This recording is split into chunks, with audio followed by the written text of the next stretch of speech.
ona yurtimning bayrog'ining ramzi. Gullardan qilingan ajoyib bir guldasta. Uni kim taqdim etganini bilasizmi?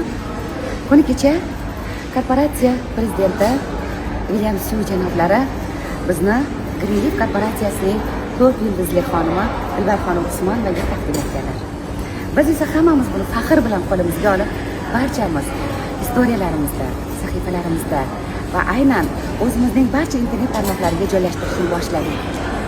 Ona yurtimiz, biz qayerda bo'lmaylik, uni joni bilan jonimiz payvasta. Har bir yuragimizning zarbida ona yurtimizning faxri yotadi. Chunki inson o'zining kindik qoni to'kilgan yurtni hech qachon unutmaydi. Ammo bir narsa haqiqat.